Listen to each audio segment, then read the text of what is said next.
নবী আকরাম সাল্লাল্লাহু আলাইহি সাল্লাম ইরশাদ করেন, আল্লাহ সুবহানাহু ওয়া তাআলা যখন পৃথিবীর সমগ্র কুল কায়নাত যখন সৃষ্টি করেন, আল্লাহ সুবহানাহু ওয়া তাআলা আরশে আজিম ছিল পানির ভাসমান।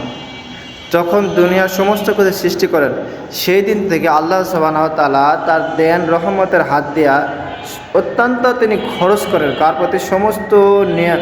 সমস্ত মাখলুকাতের প্রতি। আল্লাহ সুবহানাহু যতগুলো নিয়ামত দুনিয়াতে পাঠাইছেন, যতগুলো জীবজন্তুর পাঠাচ্ছেন, মানুষ সহকারে যতগুলো দুনিয়াতে যতগুলো সৃষ্টি করেছে, সেই সৃষ্টির প্রতি আল্লাহ সুবহানাহু তার দেন হাতে ব্যয় করেন। এখন পর্যন্ত ব্যয় করতেছেন। নবী আকরাম সাল্লাল্লাহু আলাইহি সাল্লাম বলতেছেন, এখন পর্যন্ত আমার রব ব্যয় করে, কিন্তু আমার আল্লাহ রাব্বুল আলামিনের ভান্ডার থেকে কোনো কিঞ্চিত পরিমাণ কম নয়, যেরকম আসে সেই রকমই থাকে।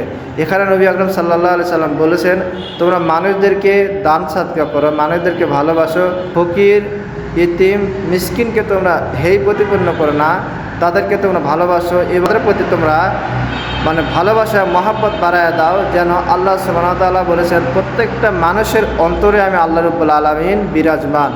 আমি আল্লাহ আমি আলিমুল গায়ব, আমি মানুষের সব কিছু অন্তরের জানি, সব কিছু অন্তরের খবর জানি। তোমরা তোমাদের মানুষদের প্রতি ভালোবাসো এবং জীবজন্তুর প্রতি তোমরা অন্যায় অবিচার করো না। আল্লাহ নবী সাল্লাল্লাহু আলাইহি সাল্লাম বলেছেন, তোমরা বিনা কারণে একটা গাছের পাতাও ছিল না।